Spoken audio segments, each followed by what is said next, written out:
armor. So we need to get those scales off so we can make our incision into the fish.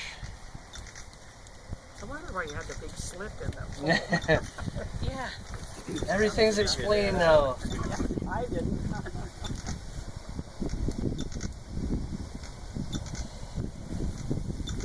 Alright. Try that.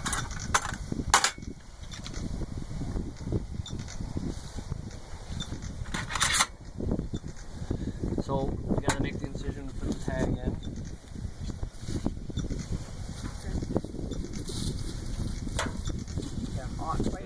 So Tony, how did you learn how to do this? Actually, learned. I watched Prashemik from the U do it one time or twice, and then we practiced a little bit, but maybe just seemed relatively natural. So maybe I should have been a veterinarian. I don't know. But... There you go. My wife won't let me operate on the dog at home though for some reason. So. All right, so she loves the dog. She doesn't want to see anything happen to the dog. All right, so we need to go ahead, and so I don't nick the internal organs, I use this guide. So I'm in. Do you have any contacts with Dr. Peter Sorensen with you? Yep, it was Prashemik Bayer and Peter Sorensen that I initially started working with. This is a female too, Catherine, if you want to mark that on the far right hand side. I've got a column for that. Alright. So this is what we'll feed the antenna with through.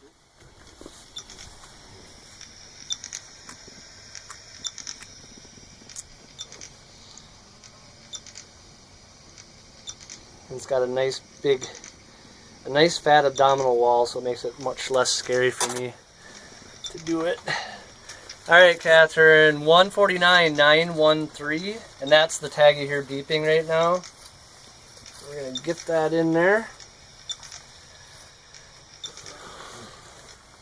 Then we can thread this right back through, and so we're doing it this way so the antenna, when it gets rubbed around or agitated, it doesn't play on the sutures at all, and so it doesn't rip them back out.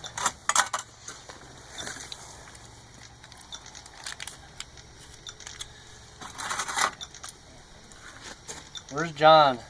Right here. All right, he's ready to go. Shouldn't be too much longer. Smile on his face.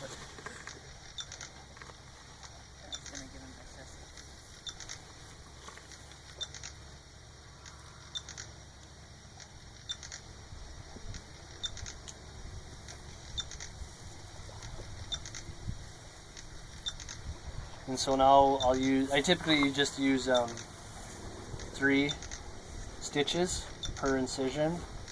I try not to make the incisions too long so I can sew it back up pretty quick. And he's still gilling, so I know he's still alive. How many of these guys have you lost when you've done this procedure? Any? I think I'm up to like 100 and probably roughly about 120, and I think I lost 2 or 3.